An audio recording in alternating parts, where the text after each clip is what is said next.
بسم الله الرحمن الرحیم. السلام علیکم ورحمة الله وبرکاته. بینەران و بیسەران و خۆشەویستانی کەناڵی ئاسمانی پەیام و بەرنامەی دوانگەی خەڵک، ئەم کاتە و هەموو کاتێکتان پڕ بێت لە خۆشی و شادی و دووربوون لە بەڵاو مسیبەت و نەخۆشی کۆرۆنا. خۆشەویستان و ئازیزان، تەوەری ئەڵقەی ئەم جارەی بەرنامەی دوانگەی خەڵک بریتیە لەوەی چۆن دەڕوانیتە بڕیاری دواخستنی موچە بەهۆی ڤایرۆسی کۆرۆناوە. حکوومەت بە منطق بە یاسا بە هەندێک بڕیار یاخۆت بۆچوونی وایە کە دواکەوتنی موچە لەبەر هۆکاری نەخۆشی کۆرۆنا بووە بۆ ئەوەی تێکەڵی دروست نەبێ. بانقەکان داخراون، هەروەکو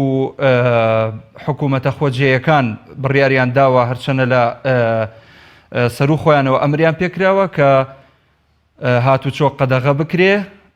بۆیە دەبێ هاوڵاتیان بەرپرسیار بن لە ئاستی خۆیان، لە ئاستی دەور و پشتیان، بۆی تێکەڵبوون و حاڵەتی نەخوازرا و خوانەخواستە ڕوونەدا. ئێوەی هاوڵاتی بڕیارە ئێوە موچەی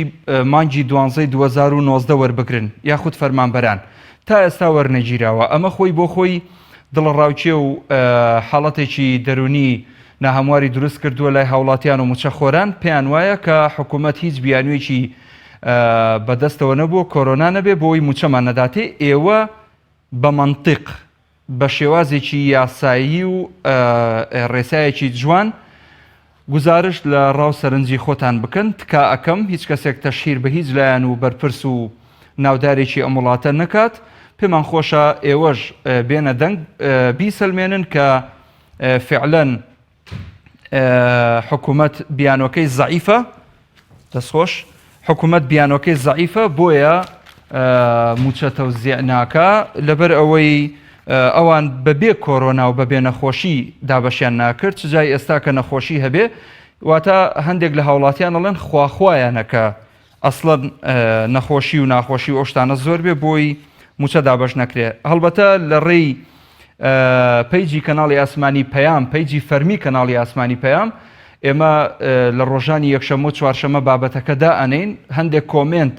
هاوڵاتیان کۆمنت ئەنووسن لە ڕێگەی کۆمنتەکانەوە کە لەسەر شاشەی کەناڵی ئاسمانی پەیام لە خوارەوە ئەو کۆمنتانە تێ ئەپەڕن، ئێوەش دەتوانن بیان خوێندنەوە و لە ڕێگەی ژمارە تەلەفۆنانی کە لەسەر شاشەکە بوونی هەیە توانن پەیوەندی بە بەرنامەکەەوە بکەن، بەرنامەکە زیاتر دەوڵەمەند بکەن، بەڕاو سەرنجێکی جوان و ڕێک و پێک بە شێوازێک گزارش لە ناخی خۆتان بکە، بەڵام بەبێەوەی تەشیر بکەن و ناوی کەس بێنن. تکاتان لێکم دووبارە ئەمە ئەڵێمەوە وەکو تێبینی کۆتایی ئەوە ژەڵێمەوە تکاکەم لە ڕێگەی تەلەفۆنەوە جۆ لە دەنجی من بگرن، تەلەڤزیۆنەکان کسکەن. خۆشەویستان و بەڕێزان، دەزانین فەرمانبەران نیگەرانن چونکە نەخۆشەکە دوو جار بووە بە نەخۆشی بۆ هاوڵاتیان. ئەویش ئەوەیە کە خۆی لە خۆیدا بوونی هەیە، ئەو نەخۆشیە هەروەها نەبوونی پارە و گیرفانی بەتاڵ واکە حاڵەتی دەرونی لە لای هاوڵاتیان دروست ببێ. هەندێک هاوڵاتی دەپرسن بەچی ئێمە لە ماڵەوە دانیشین و کەرەستەی پێداویستی ئەم چەند ڕۆژەی کە لە ماڵەوەین دابینی بکەین لە کاتێکە موچە نادرێت. دەچمە لای یەکەم پەیوەندی کاک محەممەد وەرەگرم لە شارە زۆر. بەڵێ مامۆساییە کاک محەممەد فەرموو. ئەم کاتدان باش مامۆسایی هەموو کاتێکت باش، زۆر سپاس. خۆش بێ. وەڵڵاهی ئەم حکومەتە خواخوای بیانکێکێتی تر ئەم بیانکەشی بووە تەمان لەگەڵ بەغا کێشەی هەیە، نەوتەکە ڕادەست ناکە، وەکو نەوتەکە ڕادەست ناکە نازانێت چی بکات. ئەم نەوتە کەس نازانێت ئەگەر ڕادەستی بەغای بکات حسابی لەگەڵا ئەکرێ، یان ئەزانین کە چەندێک ڕۆیشتەوە چەندێک هاتووە. لەبەر ئەوە بەو شێوە ئەوێ هەر بە مەخفی ئەمیشە بمێنێتەوە. بەڕاستی حکومەتی هەرێم فەشەلی هێناوە لە هەموو بوارەکانە، بە تایبەتی لە بواری دارایی و ئابووریە. لەبەر ئەوە شتەکان شەفاف نین، هەمووی شاراوەیە. لەبەر ئەوە خواخوای قەیرانێکی ئاوای بوو بیکات کە ئەم قەیرانەی تر خوای گەورە بۆی ناردووەی تر ئەڵێ قەیرانمان هەیە و دەوام ناکرێت. خۆی من گوێم لێبوو لە وەزیری دارایی لە وتەبێژی حکومەت وتیان ئەی باشە دەوام نەبێت خۆمچە نادرێت، وتی بانقەکان بەردەوامە بێ، بانقەکان بەردەوامە بێ، دەوامی خۆیان نەکەن لەبەر خاتری موچەی فەرمانبەران. ئەی ئیسە خێرەوە موچە نادرێت وەی چییە؟ خۆم گوێم لێبوو ئەگەر کات توانم قسەیتر بکەم مەجاڵ هەیە خۆم. بەڵێ فەرموو بەس بە کورتی. بەڵێ لە کەنەدا حکومت خەڵک هەمووی ئاوا کەرەنتیە لە ماڵەیە کەنداش بە بۆ نێمەساوات ئەوە معاشی هەمووی دا ئەوەشی کە معاشی نییە هاوکاری کردو بۆی پێداویستی ماڵ بکرێت لەبەرەوەی خەڵک پیش ناکە هەمووی وەساوە دوکان وەساوە بازار وەساوە یارمەتی ئەو خەڵکەی تریش ئەدات کە لە ماڵی و مەعاشیان نییە نەوەکو مەعاسکۆرەکانی خۆی یارمەتی خەڵکەی تریش ئەدا ئازوخیان ئەداتێ پاریان بۆ نێرە لەبەرەوەی خەڵک هەمووی تووشی نەخۆشی دەستی بە بەڕاستی ئەم خەڵکە چیەکە لە ماڵ وەڵا مەگە لەگەڵ خێزانی ماڵ ناڵێ شەڕ بکات هیچی بۆ ناکرێت پارەی پێ نییە ئازوخە بە پێی پێویست نییە شتەکان بەش ناکات بەڕاستی من وا هەست ئەەکەم ئەم حکومەتە خواخوای دیانکەیەکی ئاوای بخوای گەڕە کوڕەرەیز ئەم کورۆنایە چیە نردوێتی تابیکە بە بیانکە و ئەو معاشی خەڵکە بخوابا زیاتر کاتان ڕەحمکە ئینشاءالله سپاس بۆ جەنابەت کاک محەممەد کاک زانا وەرەگرم لە حاجیەوە ئەم کاتت باش هەموو کاتێکت باش سپاس کاکە من پێشمەرگەر تەلەفۆنم کردو بەڕاستی فەرموو ئێمە بەڕاستی ئەوە سلوبێن شەوە معاشمەوە نەکەیت بەڕاستی ژیانەوە ناستر یعنی بەڕاستی من جەم سێرە و حکومەتێک کە لە کاتی تەنگانەیەکدا نەتوانێت موچەیەک بدای باشە دەتوانێت بەیانی ئەو دەردە گەورە بێت چیە کات یعنی بەڕاستی ئەمە فەرمان لێ شێواوە بەڵێ یعنی بەڕاستی تا من سێ منداڵم لێ سیقەتەکەی نازان سیقەتەکانە 250 لە ماڵەکەمدا نییە ئەی باشە تا من ماڵنداڵەکەم بەس بژێن بگەتر شەو معاشم وەرنەگرتووە بەڵێ يعني براسي من نظام وعزبانه شو تفاردي امر وقت مران تابع اخواني وبخاردين يا اشتكان بمن يا انا قدرت زارت كاوبين دفقاني خومان جارك ناس تيني او غندوانا براسي لا فضل يعني ناكري كسر لسر مقصير ناكاد يوادارم ايوا كاد تقول خط عندي او مالا تسير مقصير كان براسي وانا تسري ناكري كاد جاينا شرك تقدر بدل ما هم فيش مرقي كوفيش مرقه سپاس کاک زانا بژید لە حاجیەوە تەلەفۆنت کرد سپاس بۆ جەنابەت باوکی محەممەد وەرەگرم لە هەولێر باوکی محەممەد باوکی محەممەد لەگەرە بەڕێزمە و کاتت باش هەموو کاتێکت باش فەرموو سپاس مەچینە پەیوەندەکەم بسڕێ ئەمنوەتی پێشمەرگەچی موسەکەم نەدرایە گوارێکی چیژەکەم فرۆشتیا لە بۆ داهاتی مار و مندارە بەداخەوە بەڵێ یعنی ئەوانە چیان لەو خەڵکەی دێ بەڵێ ئەوە پەیوەندەکەم لۆ هەیە بپسڕێ بردم دەکەم بەداخەوە سپاس بۆ تۆ بەڵێ هیوادارم ئەو بەرپرسانە ئەوەندە دەورەمەند بوونە گیان لە فەقیر و فەقەرایی بی ئینشاءالله خەرک بچێوی ژیانی نمایە ئینشاءالله سپاس بۆ جەنابەت باوکی محەممەد لە هەولێرەوە پەیامەکەت گەیشت خۆشەویستان ئەوەی معلومە کە ئەم نەخۆشیە لە 125 وڵات بوونی هەیە بەڵام هیچ وڵاتێک باسی لەوە نەکردووە کە ناتوانێت موچە دابەش بکایان موچە بدا بە هاوڵاتیان یان بە فەرمانبەرانی لەبەر هۆکاری ئەوەی کە فعلەن ژیان بە پارە و بە موچە ئەڕواتە ڕێوە ئەمە وای کردووە کە نیگەرانیەک لە لای هاوڵاتیانی هەرێمی کوردستان دروست ببێ هەروەکو کاک محەممەد لە شارەزور باسی کرد کە لە کەنەدا سەرۆکی وڵات دێتە سەر شاشە و دەڵێ کە ئێمە ئەتوانین کرێی مانگی ئەم مانگەی کە هاوڵاتیان لە ماڵەوە دانیشتن و کار و کەسابەر ناکەن ئێمە ئەو کرێشیان بۆ دابین بکەین بەڵام لێرە نەک ئەوە ناکرێ بەڵکو موچەش نادرێ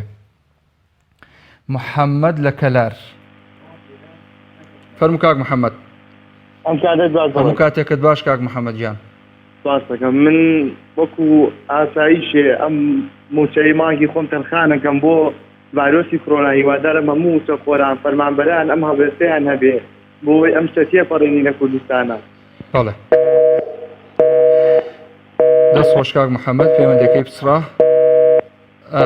پەیوەندەکەی خۆی داخرایەوە بە داوای لێبوردنەوە خۆشەویستان بەردەوامی لەگەڵتان لە ڕێگەی و ژمارە تەلەفۆنانی لەسەر شاشەی کەناڵی ئاسمانی پەیام بوونی هەیە توانن پەیوەندیمان پێوە بکەن ڕاوسەرنجی خۆتان لەسەر تەوەری ئەڵقەی ئەم جارەی بەرنامەکەمان کە تایبەتە بە حاڵ و گوزەرانی هاوڵاتیان و فەرمانبەران و موچەخۆران لە سای نەخۆشی کۆرۆنادا کە حکوومەت بڕیاری داوە یاخود باسی لەوە کردووە کە ناتوانێت موچە دابەش بکە لە ئێستادا بەهۆی ئەو نەخۆشیەوە کاک ئیبراهیم لە کەرکوو وەرەگرم کاک ئیبراهیم بەڵێ فەرموو السلام عليكم. عليك السلام ورحمة الله. باشی براکەم. سپاس دەکەم کاک ئیبراهیم. سپاس دەکەم.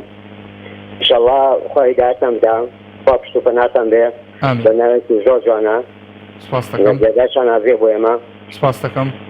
ئینشاءالله ئەوەی بسڵمانە لەم بەڵاو موسیبەتە خوا نەجات تێدا و ئینشاءالله خوا هیدایەت تێدا ئامین لەخوا پاڵێنەوە خوایە نەجاتمان دەی ئامین ئینشاءالله من وەکو پێشمەرگەیەک زۆر دلێمەی لەم حکومەتە باش یعنی حکومەتێکی نەتوانێت موچەی هێزی خۆی دابین بکە هێزی خۆی موچە بکات لە کاتی جەنگانەیە یعنی ئەبێ یعنی چی حکومەتێ بێت یعنی ئەبێ چی هینێ خوا ئاگەی لێیە خوا وەکیلە ئێستا چەند پێشمەرگایە پەیوەندی شەخسی بە خۆم کردووە تەلەفۆنی بۆم کردووە کاتە 100,000 دێتە موچە وەرەگرێت پێگەی یعنی ئاخر ئەمەکە یعنی حکومەتی وا ئەبێ کا قانونی وا ئەبێ کا نظامی وا ئەبێ یعنی هەندێک شتەیە یعنی بێ بە خۆمانە بچینەوە وەکو پێشمەرگا یعنی وەکو دامون دەرگاکانی حکومەتی هەرێمی کوردستان بەهانای فەقیر و هەژارە بێن بەهانای خەڵکی لێقەماوە بێن ماخۆیەکە پێشمەرگەی نەتوانێت ماڵ منداڵەکەی بژێنێ دەست خۆش کاک ئیبراهیم سپاس بۆ جەنابی شت دەست خۆش بۆ پەیوەندەکەت سپاس دەکەین کاک ئیسماعیل وەرەگرم لە ژاڵە سلام علیکم عەلەیکە السەلام و ڕەحمەت الله ماشی براجیان باشی کاک ئیسماعیل جان سپاس دەکەم فەرموو بێوەی بیاخوا بەڕاستی بەنیسبەت مەعاشەوە ئێمە خەینا دەستخۆشییان لەکەین بەبوونی ئەم ڤایرۆس و ئەم نەخۆشیەوە ئەمە قەدەری خۆیان هاتووە مشکلەمان ناوێ بەڵام حەلیکە هەیە یعنی ئەتوان بە شێوەی کەم مەعاشە تەوزیەکەن یعنی چۆن مەسەڵەن چی بکەن کاک ئیسماعیل بۆ نمونە مەسەڵەن ئێستا من لە دایرەیەکەم بەڵێ ئەتوانم من بۆ نمونە لەگەڵ لیژنەی مەعاشەم 3 کەسن ئەم لیژنەی مەعاشە بەڵێ سیارم پێتوان لیژنەکە بەرم معاشی خۆما وەرگرین من ئەتوانم ئامادەی ئەوشم تیا یەک ماڵەکان پارەکەیان بۆ بەرم جوانە بەڕاستی ئەم مەعاشە ئیمجاریان کردووە کەوتووە یعنی موەسەڵ لەگەڵ خۆما بووە باوەڕەکەی 10,000 و 20,000 لەم نیسەندووە لەمی قەرز کردووە یعنی ئێستا یعنی ئەوەندی کردووە کە ئەم مەعاشە ئەوەندی یعنی دەستکورتی زۆر تێیە فەقی زۆر تێیە بەڵام بەداخەوە یعنی کۆمەڵێ مافیا ینی بیر لەوە ناکەنەوە خەڵکە چۆنەژی چییە قەینامە قەدەری خوا هاتووە نەخۆشی بەڵام تۆ ئەبێ یعنی ئەو نەیترا قورسی گێ لە سەرم خەڵکە باشە یعنی بۆ هێریکی خوارد و خۆیان ناکەن یعنی بۆ بیرێ لەم خەڵکە داماوە ناکەنەوە بۆی کوێ ئەبن یعنی ئەم نامرین هەمومان نامرین هەمومانە رەم نیست بەڵام کاکە تۆ لایەکی لەو فەقیرەوە معاشەکەی قەینا بە شێوەی کە تەوزیع بە شێوەی کە بۆیان بنێرەکانی تۆ ئەتوانی مەطعەمەکان بە دلیڤەری بۆی بێنای بۆ ناتوانانی بە دلیڤەری معاش بنێری بۆ خەڵکیش یعنی ئەتوانیت قەرباڵخی نەکەی یعنی بۆ نمونە چەند موەزەفە ئەتوانی بۆ نمونە هیچ دە موەزەف لای من بێ بیبم بۆ هەرسەی هیچ دە موەزەفیکە لایەکی کە بێ ئەتوانێ بیبا بۆ یعنی ئەمە چارەسەری هەیە بەڵام نایەنەوێت دوای خەنەوە کێ نایەوێ ئەوە بکە مانگی لێ بخۆن ئەجازاین بەم پێمانگیش تێرە خۆنەوانە بەخوا تێدا باش سپاس کاک ئیسماعیل هەر سەرکەوتوو سپاس دەکەین دەست خۆش کاک ساڵح وەرەگرم لە سەید سادق سلام علیکم عەلەیکە السەلام و ڕەحمەت الله کاکەجان من پێم وایە ڤایرۆسی کۆرۆنا بوو بە باوک بۆم حکومەتە چونکە لە ئێستا نرخی نەوت دابەزیوە بۆ زیاد لە نیوە کۆمپانیا حیزبەکانی پارتی و یەکێتی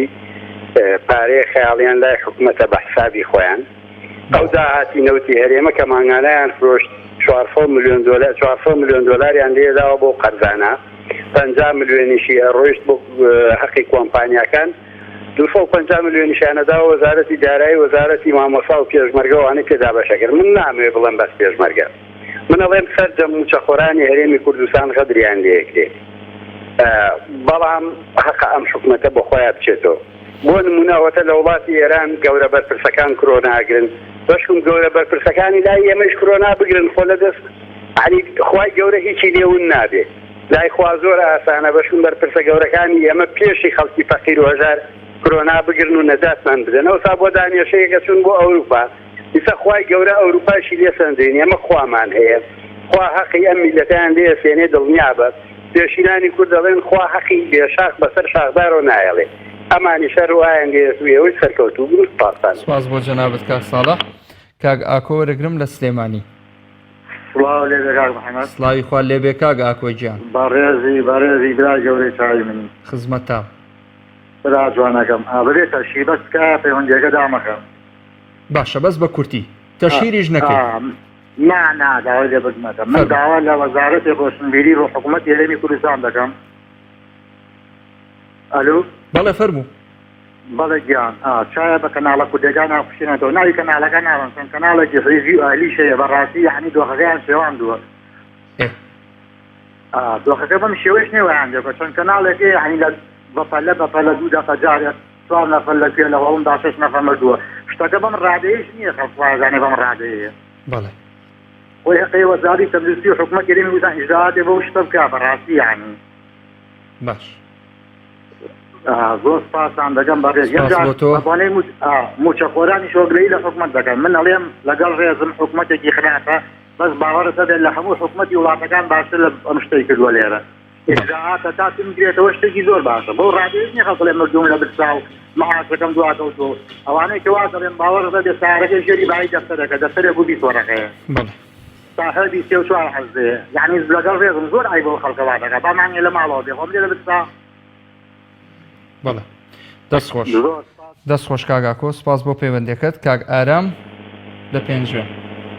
کاکەیوارە باش هەموو کاتێکت باش کاگەرامکان سپاس بەڕێزم ئەتوان لەبارەی ئەم بریارەی حکوومەتەوە کە دەری کردووە 72 ساعتیگەی تازە کردوێتەوە لە پێنجێن ئێمە لە نزیکی مەجای باشماخۆ لە پێنجێن لە شەو ڕۆژێکا 500 تەنکەر ئێرانیەت وەڕوە ڕێ لەوانە ناگرێت بازارەکەی تا سوانی باوەکە توێشی رێبی دەستی ناکرێت هەموو پێنجێن گەڕە 2 کیلۆ میوە دەست ناکەوێت لەو بازارە ئەڵێ تازە و میوە دێت و خواردنێت و با بە من تازە و میوەم بۆ چیە لە کاتێکا کە من 2 کیلۆ میوەم پێ نەکڕێت هەموو بازارەکەیان پرسیوە لە پۆلیس ئاسایش دوکانەکانیاندا کسووە دەڵێ کاکە ئەو خواردن دێ لە باشماخەوە ئەوە نازانم چی دێ لە باشماخەوە ئەی بۆ ڕێ لە تەنکەرەکان ناگرن بۆ ڕێ لە ئێرانیەکان ناگرن کە دێن لێەوە خۆتان نەزانن ئەم نەخۆشیە بەیەوە هاتۆتە هەرێمی کوردستانیشەوە ئێمە بەڕاستی داواکەین لە حکوومەت بۆ ئەم کارەی شتێکی خراپ نییە بەڵام ئەوە یعنی زەرورتر ئەوەیە کە ڕێەکە بگرن لە یانیەکان لە ئێرانیەکان کە دێنە هەرێمی کوردستانەوە ئیتر من هەرەونە دا کاری جەنابتان نەگرم سپاس بۆ جەنابەت هەر بژیت کاگاران باوکی محەممەد وەرەگرم لە کەلار السلام عليكم. عليك السلام ورحمة الله. كاكا بس خواك كمي مجالا بديتي ممنونة. فرمو. كاكا يعني اوان هاتي بهاريزي كورونا اي باشا امدو كل نفسه او حاسي لا روش واهي لكلاد ذكر توش نخوشي سير وسرطان وشيرفنجالية بس او بوناكن بس او ريدوبانا بوناكن روش واهي تيمسكاس شاشكاس ويجاز ناوتيه كان على خريج او ريدنا خاصناكن امدو من امرول فريق خان مجديه فارغان ايرانيان كينا فريق خان واقرينه واحتياجي زور احتياجي اي سببه قارئات يا لا يمرن فلا بوخل في اذان مثلا شيخانه داخل نعم في داخل اقدر اوعى ثوانيا او نفس حسيك انك تلقانا اخويا كزاني فيها لا يا اخي او اثوان كارد يعني ما خل مشغول كان فابكن اولاد كذا والله خط واحد وقلت واحد كذا كلام فيش تخوجي شيء طنجاوي بس بل معناه وما حاسس نادر من يدرس يا اخوي زبانه يجلبوا خل وقت يشبوا على بزاتك كش راحك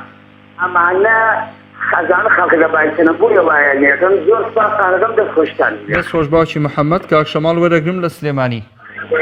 السلام عليكم. عليك السلام ورحمة الله. براكم باشي شكر. باشي جاني من. والله من زور فيهم باشا بو جاختي مشابراتي بريارة كان زور باشا. بو باشا. والله اشتاق قلب على خير اما بين لا فرماني كان حكومة كاتي مشوردين قلب على خير كي زور دروزة بله. ويتمنى زورم بيا باشا بو مثلا كورونا دستخوشي لحكومة كم زور بجدي قلت يعني. باش. دست خوش بيه. دست خوش سپاس كاك شمال جان. كاحمد رشيد لجارة.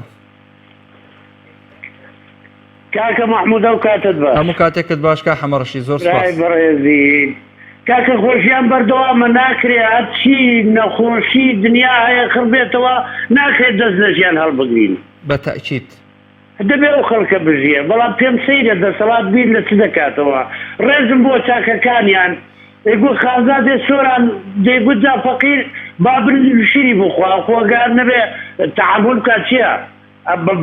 برنج و شیری تێکەڵکا برنج بەسیرە بن بابی خوا ئەوانی جوان و کاکە میلەتە فەقیرە ئەو میلەتە بە چ مقاومەی دەکەی کە تۆ ژیانت نەبوو منداڵت تێوەڕاما چاو لە دەستی دەر و زیرانی بوو آخر زەلام هەیە هیچی نییە بەس موچەکەیە مانگەمان بەرسی نابێ بۆ بیر لە وەزعی ناکەنەوە ئەوان هەڵخوای میلەتی نەبوون ئەی وەزیری دارایی نێگو هەڵخوای میلەتم بۆ بیر ناکاتەوە لەبەر چی کە هەر ئەگەر دەزانم دەسەڵاتیشی نییە بەڵام با بڵێ من دەسەڵاتم نییە قسەکە بەوی دەکرێ تاوانەکەی پێ دەکەن و شەڕەدرێژی لە فەیسبوک دروست دەبێ یەگەیشتی من داواکارم دەسەڵات بەخۆی دابشتەوە هەمومان بەیەکەوە جوانین ئینشاڵڵا ئەو نەخۆشی و ئەو کۆرۆنایە بڕۆنایە چی ئەویشمان لە یەقە دەبێتەوە تێگەیشتی باشکەمەوە خوا دڵیان نەرم بێ و چاویان چاو بۆ وەزعی خوادا بەخشێن و یارمەتیە و میلەتێ دەن بەسە تاکەنجی کاکەمە دوو پشتمان ڕابوار بەو نەهامەتیە ئیتر دەستخۆشی لێ دەکەم باڕێک لە برادرانم سپاس بۆ جەنابەت کاک حەمەڕەشید کاک عەلی وەرەگرم لە هەولێر الو بەڵێ کاک عەلی کاکە وەڵا لەسەر ئەو تەوەرەی بەڕاستی ئێمە زۆر گلەیمانەیە ئێستا زیاتر ئەگەر خراپتر لەوەی ئەو ئەشیانی هاوردە دەکرێت بە تەلەفۆنە خەڵک ناتوانێت سەفەر بکە بەڕاستی ئەشیای زۆر کوالێتی زۆر خراپ دەنێرن تاجرەکەش بکە مەجبورە لە شارەکەی سەرفی بکە ئەوە ئێستاوە لە کۆڕۆناش خراپتر ئەشیاکانی کوالێتیان زۆر نزمە ئەوانەی دێن بۆ کوردستان بەڕاستی ئێستا یعنی کوردستان لە حالەتی زۆر خراپدایە هەم لە ئێرانەوە هەم لە تورکیاشەوە من وەکو تاجرێک هەندێک شتێ ویجدانم قبوڵ ناکەێت دەنا زۆر هەرزانتر هێن دەتوانین بێنین بەس بەڕاستی خەڵکە لەوێ چکە بە تەلەفۆن دێگە هاتە کوردستان ئەشیاکرێ مەجبوری ساغیگەیەوە کابرا هەموو داهاتەکەی تقریبا نیوەی و پارەیە مەجبورە پارەکان پاکە بەڕاستی ئێستا لەسەر ئەو تەوەرەوە ئەو خەڵکانم یان با سنوورەکان داخان یان بە ئەو ترێلە ئەوانە نێن فەرقی جوانش حسابکە کۆڕۆنایە بۆ خەڵک دێت ئەمە لەلایانی ئەوەیەوە لەلایانی بوسەشەوە زۆر پێ ناخۆش ئەگەر و پیرا پێشمەرگانە ئەگەڕ ئیشان پێنەما پارەکانیان تاقی دەکەن بەڕاستی ئەگەر ئەو مەوزوعە بەردەوام بێ یعنی کێشە و اقتصادێکی زۆر بۆ ڕووی خەڵک دێت کە بازار قەپاتکردن و ئەو شتانەی تێدایە و یعنی ئێستاوانش بەرژەوەندەی خۆیان هەیە لەسەرەوەی هەر مەسئولە و لە مەسەلەن حەبو عیلاج و بەلایانی کەم ماسک و ئەوانە هەموو سعدیان زۆر بەرزوەتەوە هیچ یاسایە چ نییە پێشتکاری دەرمانخانەیە 2 ملیۆنیان غرامە کردبوو گوتبی 20 ملیۆنم پێ بڕا یعنی 8 ملیۆن بە 7 ملیۆن غرامە بکەن یعنی ئەو کێشەیەک نابێت بۆ خەڵک ئێستا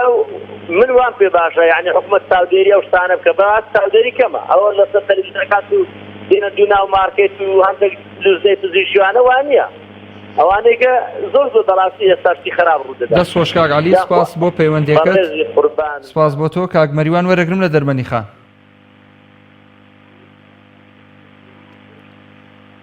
کاک مەریوان هەموو کاتێکت باش کاک مەریوانچیان باش بەڕێز ئەزیزی منی فەرموو قوربانم لەسەرم کۆرۆنەشتە بەڕێز بۆ نمونەم حکوومەت ناتوانێت مەحاڵی تەنکەریت دوو مەفرەدەی لەگەڵ هەتاچێتە پەرستان لەسەر سیمەتی دەربەندیخانە مێوانە 4 تەنکەر وەستا بوو لەو مارکێتانە شتێ نەکردی کابرا ساحل مارکێت کردنیە دەرەوتی شتا جێ نافرۆشن کەسیشیان لەگەڵا نەبوو ئەوەتی شێخزەلام ناتوانێت معاشی ئەو خەڵکە بدات کاتێ ڕێباز حەملان وەزیر بوو هەموو ڕۆژێ محاسەبەیە کرد لەگەڵ ئێستا ناتوانێت معاشی خەڵکی فەقیر بە هیچ پێشمەرگەی داماوە بە با معاشەکە با بۆ خەڵکە قسەکەی و لە کۆرۆنا پیسرە بۆ خەڵک دەست خۆش سپاس بۆ پەیوەندیەکەت کاک مەریوان خۆشەویستان دیارە ئەم موچەیی کە باسی لێوە دەکەین موچەی مانگی 12 ساڵی 2019ە کە تا ئێستا نەدراوە بە فەرمانبەران ژێوی زۆرینەی خەڵک لەسەر موچەیە موچەخۆرێکی زۆر هەیە لە کوردستان بۆیە تا ئێستا حکوومەت نەیتوانێەوە موچەیە دابەش بکە ئەمە بۆتە هۆکاری ئەوەی کە نیگەرانی لای هاوڵاتیان دروست ببێ لەگەڵ خۆپاراستن بۆ ئەم نەخۆشی کۆرۆنا بەڵام دەبواە میکانیزمی تر و ڕێوشێنی تر بگیرایەتە بەر بۆ دابەشکردنی موچە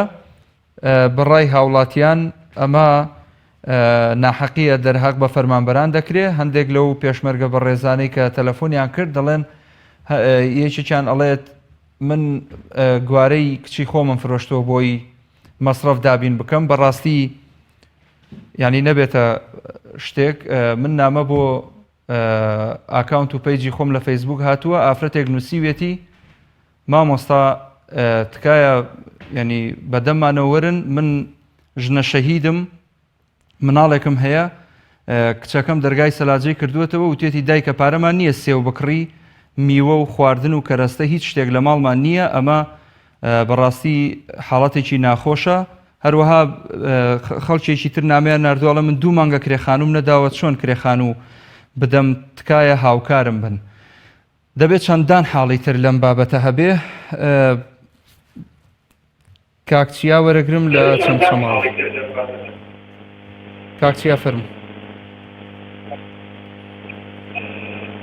کاکچیا کاکە محەممەد گیانم کاتە باش هەموو کاتێکت باش کاکچیا گیان سپاس دەکەم براکەم ئێمە پێشمەرگین لە قەرەنجیرین لە کەرەنتینەن لە قەرەنجیری نەک لە کەرەنتینە بەڵێ داوامەکەین لە سنووری کەرکووک باشە قەرانجیر بەڵێ لە قەرانجیر داواکاریەکەم لە تۆ هەیە تەلەفۆنیان بۆ وەزیری دارایی بێنە سەر خەت بۆ ئەوەی کاڵتە بەم خەڵکاکەن ئێمە پێشمەرگەی نوێ هەیە لەگەڵمانە دیناری پێ نییە هەیە کرێت چییە ئەمە گاڵتە پێکردنە بە پێشمەرگەیەکەن بۆ کاتێ ئیشیان پێمان بوو لە بەرەکانی پێشەوە یەکەم وەزارەت ئەیوت پێشمەرگا بۆ ئیشیان پێمان نەماوە فڕێمانیان داوە لە دەوامی زۆر دەوامی زۆرمان پێ ئەکەن بەڵام بۆ مەعاشەکە تەلەفۆنمان بۆ وەزارەتی داراییش کردووە یعنی وەک گاڵتە پێکردنی ئیمڕۆ نابیانی ئیمڕۆ بەیانیمان پێکەن بەڵێ دەستخۆشیتان لێکەم سپاس دەکەین کاکچیا دەستان خۆش بێ سەرکەوتوو بن پێشمەرگە بەڕاستی بەژمەینەترین و بەشخوراوترین چینی کۆمەڵگەن هەمووچەیەکی کەم هەمیش موچەکەیان نادرێت کاک هیوا لە ڕانیە بەڵێ کاک هیوا ئەم کاتۆ باش هەموو کاتێکت باش تەوەڕەکەتان لەسەر چ بوو دەڵێن چۆن دەڕوانیتە بڕیاری حکوومەت لە دواخستنی موچە بەهۆی نەخۆشی کۆرۆنا ئەم بە بڕیارێکی ئەگەر لە پێناو پاراستنی تەندروستی هاوڵاتیان و موچەخۆراندا بێ بڕیارێکی باشە بەس دواکەوتن و بڵین نەبێتە هۆی کێشەیەگەویش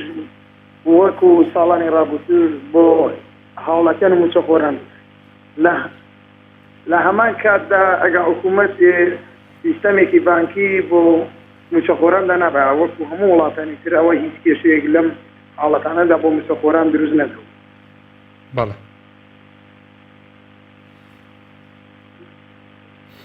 بەڵێ کاگیوە پەیوەندەکەی تەواو بوو مامڕۆ وەرەگرم لە چیمەن هەموو کاتێکت باش مامڕۆ گیان لە خزمەتم کاک مەخموجیان ئەم نەخۆشی کۆرۆنایە بووە سەبەبێک بۆ تاخیرکردنی موچە تەرجیمە هیچ شتێکی تر نییە حکوومەت کردەوە لە موچەی فەرمانبەران نەمێرێت بەڵێ پێت وایە ینی حکوومەت ئەمەی کردەوە بە بیان و ئەگەر نایتوانی موچە بدە هەروەڵا هەموو مانگەزار جاری بە بۆنەی شتێک تاکە حکوومەت خۆی دزیەوە نەجاتی بوو لە کەمی غاز و نەوت و سەرلەکردنی موچە و هەرمانی بە بیانویە تاجینا هیچی تر نییە بۆ حکوومەت ڕایدۆسەکەش بەخوا هەرسای گەورە ناردی بێتە سەبەبێک بۆ نەجاتیان بێت بەڵێ دەست خۆش چەند کەناڵ هەیە چەند ڕۆژانە لە تەلەڤیزیۆنێک بینین پڕی گەنجی لاوە 50 کەسی تایە 100 تایە هەمویان لە کەناڵەکان چاپڵەی لێدەن و گۆرانی بێژەکێنێن بە دیارێ هەڵەپەڕن و ئەوە میشان وەکەوی وایەکێ لە مزگەوتەکانە چۆن خەڵک کۆ بێتەوە لەم لا چۆن خەڵک کۆ بێتەوە هەروەکەویە چۆن لەی 900 کەسەیە کەسێک تووشی نەبوو بێت بەڵێ دەست خۆش مام ڕەوف سپاس بۆ پەیوەندەکەت باوکی یوسف وەرەگرم لە سلێمانی باوکی یوسف بەڵێ سەلام عەلەیکوم عەلەیکە سەلام و ڕەحمەت الله وەڵای من یەکشتمەیە سەرۆکی عومەر دەڵێ داوا لە خاوەن مڵکەکانەکەین کرێ وەرنەگرن لە کرێکانەکان خۆر بێ ئەی باسە ئەی خۆی بۆ کرێکان لە خەڵ وەرەگرێ لە سارەوانی و لە زەریوە لۆمانە قسە ناکە بەڵێ یعنی بەڕاستی ئەمە کەی قسەیایی کات تۆکو خۆی ئەوەی لە خۆیان ڕابینێەوە ئاڵێ با خۆشی ئەوە کا کرێ لە خەڵک وەرنەگرێت باوکی یوسف دەنگی بەباشی ناگاتە من سپاس بۆ پەیوەندیەکەی دایکی محەممەد لە باوەنور بەڵێ دایکی محەممەد فەرموو وەڵی سەبارەت بە معاشی پێشمەرگە بەڵێ یەکێکی وەکو ئێمەدا بێژی من وەکو ژنە پێشمەرگەیە پەیوەندیەکەم بەڵێ نامانە 500,000 ئەمە لەلایە کۆ بەستێن بەخوایانزە مەسەلی جاران ئیش بوو پیاوەکەندی ئیسا ئیش نییە لەلایە ئەمە دوکانی ئەفشای وشکە برۆ دێری وەقەت برۆ ریش دێرە وەقەت ناوداوێت سەقا وەقەت ئەی باشە ماقولە معاشەکە شۆن ئاوا دواتەیە باش باشە دەست خۆشت سپاس بۆ پەیوەندەکەت کاکەمال وەرەگرم و تکایە پەیوەندەکان ڕاگرە کاکدابان کاکەمال وەرەگرم پەیوەندەکان ڕاگرە کاکدابان بەڵێ کاکەمال لە سلێمانی کاکەمال فەرموو بەڵێ بەڵێ کاکەمال گیان فەرموو جۆم لێتە ڕێز و حرمەتێ کاکە گیان وەڵی بەداوای لێبوردنەوە کە قسە لەگەڵ بەڕێزتان ناکەین لەوانەیە بەنەوە قسە بکەین بەڕاستی هێڵم ئەمە خۆڵکردنە چاوی خەڵقە بەناوی ڤایرۆسەوە بەڵێ زۆری کەناڵەکان چاوپێکۆزن لەگەڵ ئەمانەیەکەن بۆ نمونەیە ئێستا سنووری هەڵەبجە سەیساق گیراوە باشە سنووری عەربەت سەیساق گیراوە ئەمڕۆ چوون لە عەربەت سەبەق یەکەم کردیەوە بە 6,000 باش ئەوە حسابی ناو شارەکانەکەن بە دلیڤەری شتەمێرن بۆ ناو گەڕەکەکان ئەو خەڵقانەی کە لە گوندەکانن چیکەن بەڵێ وانە حقیقەتە برای بەڕێز خەڵکی گوندەکان بۆ مرۆڤ مایک ئازادە کاک کەمال بۆیە قسەی خۆت بکە وانە ئەنجا بەڕاستی باشە ئەنجاوێتە سەر موچە باشە ئێوە خەڵقە دینارێکی پێنیە چۆن موچە چۆن پارە سەرکە ئەی پارەی پێنەیە چی بکات ئەوان ئامادەن خەرامەی کەسێ بکەم کە شۆفێرێکە و بڕوانامەکەی لێرسەنن بڕوانامەی کە شۆفێرە و ئەمە شۆفێرە بەڵام ئامادەمین خزمەتی کەن موچەکەی بەنەیکارای حەقەکەی خۆی بەدیان کە دێسە کرێچیە پێشمەگەی قوربەسەر و داماوە موچەکەیان دواخستووە یعنی پێویستە ئێوەی بەڕێزیەوەی ڕاگەیانکار ئەنجامەکانتان کەوتان لە بەردەمی ئەو بەرپرسانەیە کە کۆنفرانسی ڕۆژنامەوانیەکان بڵێ زەحمە نەبێ ئێوە چیتان کرۆ بۆ خەڵکی گوندەکان ئێستا بۆ نمونە کاکەجان هەیە ماڵی بۆ نمونە لە جێیەکە لە سنووری سێسایق ئەی باشەوە لەکوێوە بێ بۆ ناو سێسایق سەیتەرەی لێ لەکوێوە بێ بۆ عەربەت سەیتەرەی لێ لەکوێوە بێ بۆ سێوانی سەیتەرەی لێ ئەو خەڵق قورکا بەسەریا کاکەمال جان ئەو ڕاگەیەندکاری کە باسێکەی لەگەڵ مەسەلەن ئەو پرسیارە ناکایەوە چیتان کردووە بۆ خەڵک یەکسەر ئەگرن لە پەلی و ئەی هاوێنە ژوورەوە و کامیرەکەی شتێنن و ئیتر نایڵن جارێک کە بێتەوە بۆ شوێنەش حقیقەتە بەزەنە پرسیاری ڕم بڵێ ئەی خەڵکی گوندەکان چی بکەن ئێستا خەڵکی شارەکان زۆر ئاحتیاجیە بڵێ ناو گەڕەکەکان دلیڤەریا بۆ داناوە ئەی خەڵکی شارە خەڵکی ناو گوندەکان ڕاست تەواو بەڵێ ئێستا ناو گەڕەکە و ناو شارە دەستیان بە ئاسانترین شوێنەکە بەڵام بۆ دوو شوێنەکان قوربەسەر و داماوە خەڵقا خۆڵکا بەسەریا ڕێز و حرمەتمێ بۆ خەڵقی کوێی گرتەوە بۆ ئەوەی بەڕێزی شوبۆ دەست خۆش سپاس کاکەمال گیان داوام لە هاوڕێ دەرهێنەرمان گەر ناوبڕێک مامداتێ ناوبڕێکی کورت و دوای ناوبڕەکە دەینەوە خزمەتان بۆ تەواوکردنی ئەڵلقەی ئەم جارەی بەرنامەی دوانگەی خەڵک.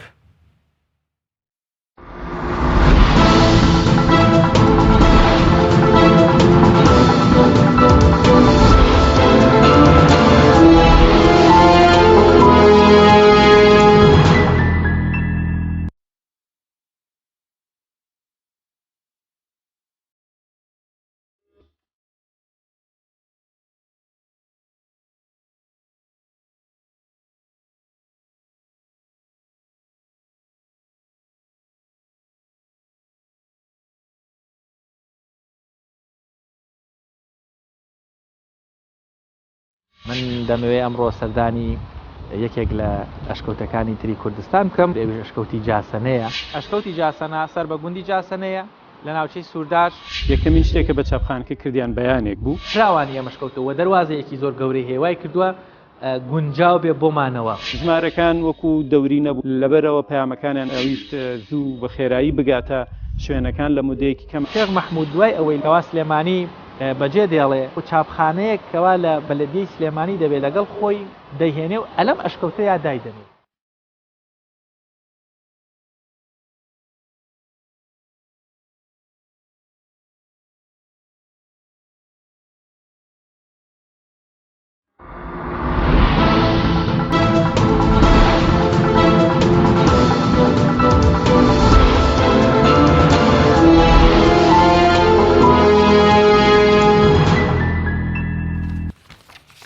دووبارە سەلامی خواتان لەبێ خۆشەویستان هاتینەوە خزمەتتان بۆ تەواوکردنی ئەڵقەیەم جارەی دوانگەی خەڵک ئەپرسین ئەڵێن چۆن تۆی هاوڵاتی دەڕوانیتە بڕیاری حکوومەت بۆ ڕاگررتنی موچە یاخود نەدانی موچە بە فەرمانبەران بەهۆی نەخۆشی کۆرۆنا. پەیوەندەکانتان وەرەگرم لە ڕێگەی و ژمارە تەلەفۆنانەی لەسەر شاشەی کەناڵی ئاسمانی پەیام هەیە، هەروەها کۆمەڵک کۆمنت هەن لە ڕێگەی ئەو کۆمنتانەوە ئێمە کۆمنتی زیاتر وەرەگرین، هەروەها لە پاشی ڕاستەوخۆ لە ڕێی تۆڕی کۆمەڵایەتی فەیسبووکەوە ئەتوانن بینەرمان بن. خۆشەویستان، معلومی هەموو لایەکە نەخۆشی کۆڕۆنا ڕووی لە هەموو دنیا کردووە، زیاد لە 125 وڵات تووشی ئەم نەخۆشیە بوون، بەڵام هیچ وڵاتێک باسی لەوە نەکردووە موچەی فەرمانبەران یاخود قوتی ڕۆژانەی هاوڵاتیان ببڕێت، پێیان نەدات ڕێکارێک بگرێتە بەرکە هاوڵاتیان تووشی نەهامەتی و عزیەت و ناخۆشی بکە، بەڵام بە پێچەوانەوە لە هەرێمی کوردستان وەکو هەمیشە پێدەچێت بەڕێی هاوڵاتیان. طبعاً دیارە حکوومەت بە دوای بیانوویەکدا گەڕاوە بۆ ئەوەی موچە نەدا بە هاوڵاتیان، ئەمەش خۆی بۆ خۆی نیگەرانی و دڵە ڕاوچەی لای هاوڵاتیان دروست کردووە لەسەر ئەو حاڵەتە کە حکوومەت ناتوانێت موچە بە فەرمانبەران بدات، موچەی ڕاگرتووە لەبەرەوەی تێکەڵبژان و قەرەباڵەکەی دروست نەبێت لە کاتی وەرگرتن و دابەشکردنی موچە. ئەمەش حکوومەت پێی وایە ڕێکارێکی تەندروستی و ئاساییە بۆیە بۆ خۆپارێزی گرتوێتێ بەر. ئەگەر پەیوەندی هەبێ پەیوەندی وەرەگرم بۆی قسەی زیاتر لەسەر ئەم بابەتە بکەین، هەرچەنە هاوڵاتیان پێیان وایە کە ئەمە مافی بچووکترین مافی هاوڵاتیان و فەرمانبەرانە ئەم دابەشکردنی موچەیە، وەختێک کە نادرێ بە فەرمانبەران ئەمە ناحەقی و زوڵمە دەرحەق بە فەرمانبەران ئەکرێ. لە بەرامبەریشدا وەکو ئاماژەم پێکرد حکوومەت پێی وایە کە ڕێکارێکە لە ڕێکارەکانی خۆپارێزی بۆ دوورکەوتنەوە لە نەخۆشی کۆرۆنا. خۆشەویستان، کاک عادل وەرەگرم لە سلێمانی. کاک عادل. بەڵێ مامۆستاجان، سەلام عەلەیکوم. عەلەیکە سەلام و ڕەحمەت الله. کاک عادل گیان، خوازتان باتەوە مامۆستاجان. باشە، شکر. ئەجمعین سپاس دەکەم، زۆر مەمنونم. خوازتان دەستان خۆش بۆ بەرنامەیە. عەزیزی سپاس. مامۆستا وەڵی کە حکوومەت دەڵێ مەعاش نییە بەس تماشاکەی غەرامەی سیارە زۆرە، ڕسوما زۆرە. ئێمە عەرزمان هەیە لەو مەتیقەیەکانی پیرەوانە لەوێ عەرزمان هەیە حکوومەت غەرامەیەکی زۆرمانەکەن، ماشاکەی ئەو شتانەمان زۆر لێ ئەفێنێ. حکوومەت دەڵێ مەعاش نییە. ئەمە حکوومەتی ئا بەڕێوە ناشێ، ئەگە حکوومەتی ئا بەڕێ بچێت بە هەموو کەسێکەکرێ. سپاس کاک عادل، سپاس بۆ پەیوەندەکەت. کاگەن وەرەگرم لە هەولێر. سلام علیکم. وعلیکم السلام و ڕەحمەت الله. باشە بێتەڕێزم. سپاس کاگەن وەرگیان بەڕێز. قورباندم. داوای لێبوونم لە توولە بینەرامیش دەکەم. ڕێزم لە بە هەموو لایەکێ بەس کاکە جەن وەڵڵی ئەوانە بە بەرنامە و دوو سێ و دە حار بە خۆیان ناگرێت. دەدەگەی تەماشای پێشمەرگەی دەکەی گرەی دەکات لەسەر تەلەڤیزیۆنی برای من بە خۆم پێشمەرگەمە، دەگەی خۆم پێشمەرگەمە، بەس ئەمە لە ناو خۆمان یەک نینە، لە ناو خۆمان یەک نینە، هەتا نەفت مالوو نایەت دوو کەس بێ شکایەت بکاتن لەسەر و خۆی گرێش کە دەتی ڕێزم لە بۆ جەناب بینەرانیش ماساسش تێدای قسەی دەینوی دەبا، یعنی پێشە تو تەلەفۆنەکە دەکات و تاوان بار دەبی کەلیمەی حەق نمایە. گەورەکانیشیان لەگەر بندیوار و پارە و ئازوقە و منسەب و عاردی هەموو ڕازی کە دیە دێتن ئەگەر بێتن بشێتن لێک ناترسیتن چ نەقسەت دەرێت چەند نەفرن چەند تەواوینە باسی مەحاش دەگە ناکە پارەت پێ نییە سەرماتە گەرماتە زێت باشە خراپە ئەوە نییە. پێشمەرگە بە خۆی لە ناوخۆی ساغنیە بخۆم پێشمەرگەمە، بەس پێشمەرگە بە خۆی لە ناوخۆی ساغنیە هەتاوە لە ناوخۆی پێی نەگرنەوە حارمە لەو حارەی خراپتر دەبی ملەتیش دەبێت حاری خۆی بکاتەوە ڕێزم نەبوو بنێران ڕێزم نەبوو جەنابیشت وەکو دەرێ نوێژ لە شتەکە ئەژمێری ئەو وایە لەبرات دەگەی ئەوان ئەوە نییە لە کاتی شەڕەکانیش تەماشایانکە لە کاتی شەڕەکانیش پێشمەرگەی داماوە فەقیر لە ڕێبایەکەی بوو لە ناو نقطەکەی بوو سەعات بیشەوکە لێی دەدرا سبەینە مەسوولەکە داهات سەعات بەسەری هەموو ڕوون و زەید بوو دەگەی دەهات ئیزاعە دەچە بەردەمی ویدێ بۆشە ئەو هامان لێ کرد ئەو هامان کرد ئەو هامان کرد لێیان نەپرسین کاکارێ سەعاتە لێتاندرا چێ لە نقطەی بوو چێ شتەکەی کرد بەسەر چێ دادرا هەر فەقیرەکە تێچوە لە ئەوەلێ تا ئاخیری دەست خۆش کاگەنوەر سپاس کاگەنوەر سپاس بۆ پەیوەندەکەت کاک خەلیل وەرەگرم لە هەولێر السلام عليكم. وعليك السلام ورحمة الله. السلام عليكم ماما سايبر. وعليكم السلام ورحمة الله وبركاته. باشي تاخذ حالك باشي عزيزي سباستك كاخلي. بلى. سباستك سلامة يا ربي. بلى. فرموا كاخلي. ماما سايبر. فاتورة تعالى فرمي بسم الله الرحمن الرحيم ظهر الفساد في البر والبحر بما كسبت أيدي الناس. يعني أول مشاهدة كذا أبي بدرتي خلكانة ويا أو كيسو فروسي أو فيروس فيادة بيتن الزواج ساكن خرج بقرة توبي بكاتن سكا إيش تا وقت توبي مايا